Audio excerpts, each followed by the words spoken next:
Gentlemen, presenting Darrelle Revis for enshrinement in the Pro Football Hall of Fame, his mother, Diana Askew.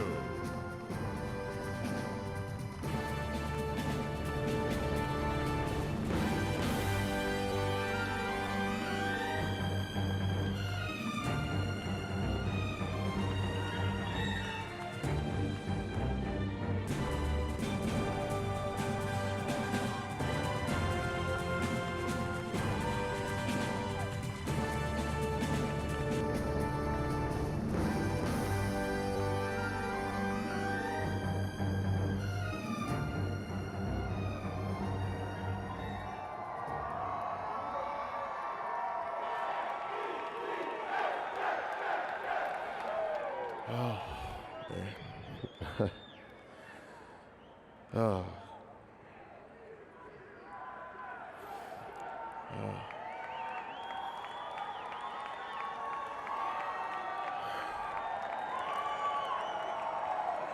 I just want to start off by saying, basketball was my first love.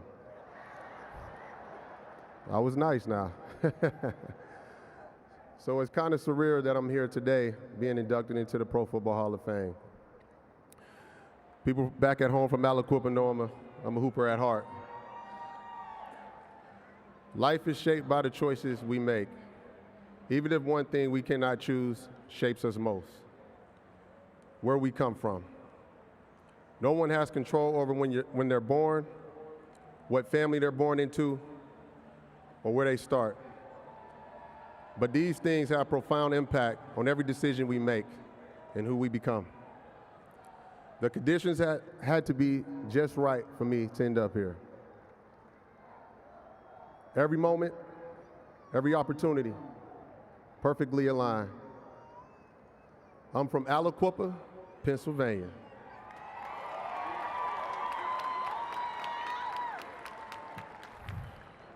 For those of you who never heard of Aliquippa, all you need to know are their three names: Mike Dicker, Tony Dorsett, and Ty Law. My hometown produces legends. Now that you know where I come from, I need to tell you a little bit about who I come from. My Uncle Mark played Division I basketball at Duquesne.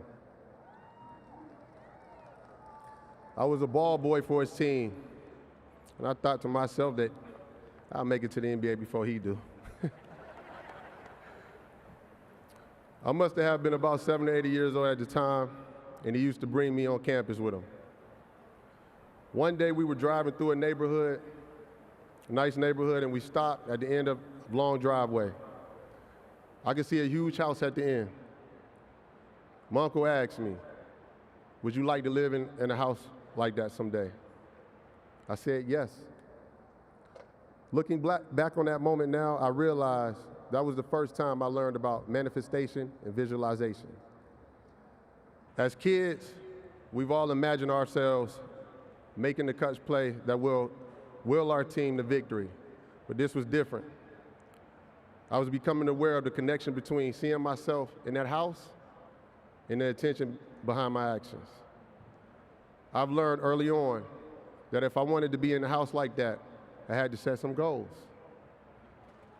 Ultimately, goal setting became the core of my preparation and work ethic.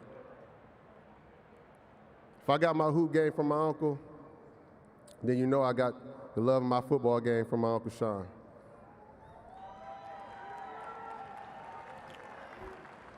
He played for Pitt and was drafted in the first round. A blueprint I would later follow. Before all of that, I was his finish line. My uncle would run sprints up the hills we lived near, and I would be waiting at the top. He was an example of doing the things necessary to give yourself the chance to be great.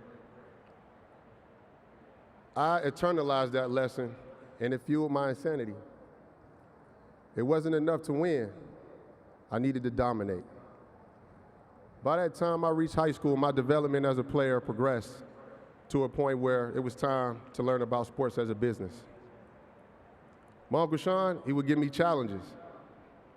He would give me $100 every pick I made and every touchdown I scored. I may not have realized it at the time, but he was preparing me for what was to come. It wasn't about the money. It was about understanding my value, my worth as a player. So when it was time for me to go to the league, I was prepared. In 2007, I was drafted, 14th overall. That moment was the combination of all lessons I learned and all the work put into the pursuit of perfection. It was an opportunity for me to continue my legacy for my hometown and to forge my own. Now that you know how I started, I'd like to take this opportunity to express my gratitude to some of the people who have supported me on my journey. Now I'd like to start with Rex Ryan.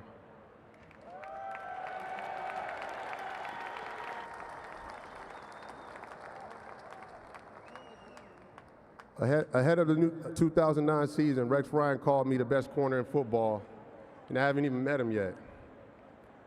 Needless to say, the expectations were high.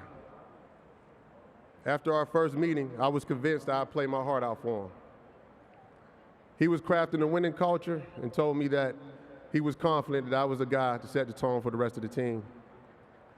Rex, thank you for seeing something special in me and motivating me to live up to that potential. Thank you.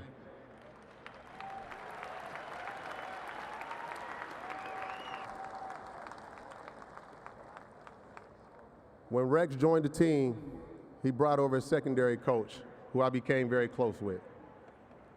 Dennis Thurman was a perfect fit for my development as a player. I don't know if you recall, but in 2009 ended up in being a historical season for me, and DT was a pivotal role in my success. To help me stay focused, he'd often tell me, get used to fighting boredom, but when the ball is thrown your way, be ready. They will come at you when you at least expect it. His words stuck with me to a point to where if I let up a single catch, I felt like it was a letdown to my teammates. Thank you, DT, for all your valuable advice and helping me achieve greatness.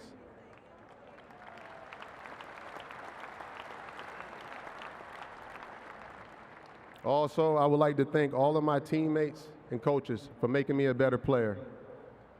I came to work every day with the desire to elevate my game, and you helped me achieve that.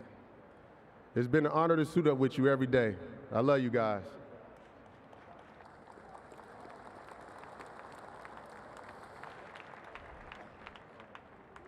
I didn't get the chance to play with this guy named Deion Sanders, but he was a prototype for me. What Jordan is to Kobe is prime to Revis Island.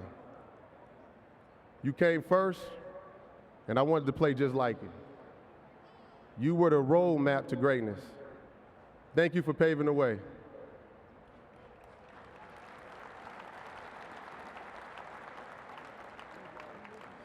Now, I don't know where my Pop's at. I think I see him there. Thank you, Pops, for teaching me to be disciplined and telling me if I put in the hard work, it'll all pay off. I'm proud of you, and I appreciate you for staying true to who you are. Thank you.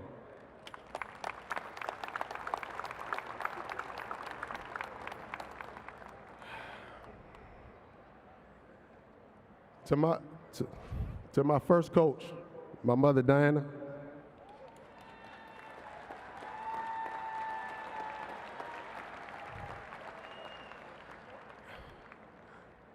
I remember if I wasn't doing well in the classroom, you would take away the very thing I loved, which was playing ball. At the time, I didn't appreciate you taking ball away, but the lesson was to make sure I had the same type of focus in the classroom as I did with sports.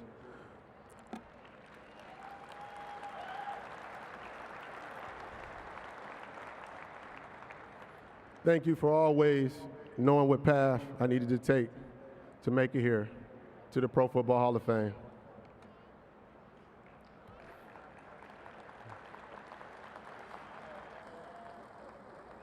To my daughter, Deani, and my son, Jaden, never back down from a challenge. Dare yourself to become great at whatever you choose to do. It's your time. Stay in the moment. I love you.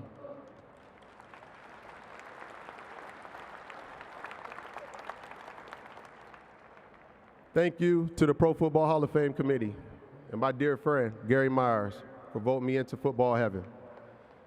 It's been an honor to be here and stand amongst the greats. I also would like to thank the Jets organization for trading up 2007 and giving me the opportunity to play in New York City for the best fans in the world.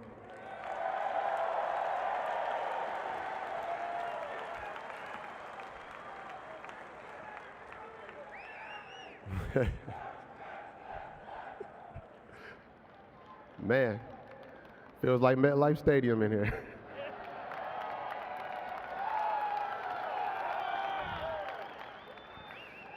The pressure was intense, but so was the love. And to the Jets fans, for all the boos, cheers when I was drafted 14th overall, to burning my jersey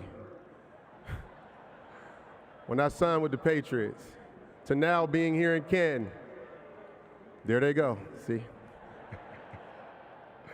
I guess it's safe to say we've been through a lot together.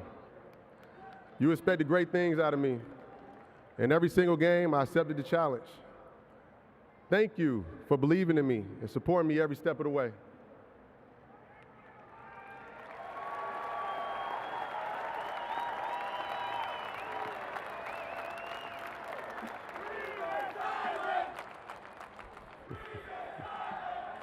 You will always have a place to stay on Revis Island. I'll leave you with one last story. I used to train in Phoenix, Arizona, and on Sundays we would climb Camelback Mountain. And most of you don't know, Camelback Mountain is very dangerous. People die all the time and pass away. And you know, I think that was when my insanity kicked in for me to go beyond my limits and do something different for myself as a player at the time. When you're at the bottom, Camelback Mountain, it's just you and two voices. The doubt is telling you, damn, this shit's high. I don't know about this. And the believer saying, I will not be stopped from reaching my goal at the top. The competition will always be you versus you. If you stay focused and fall in love with the process, you will always come out on top. Peace and love, everyone. Thank you. God bless.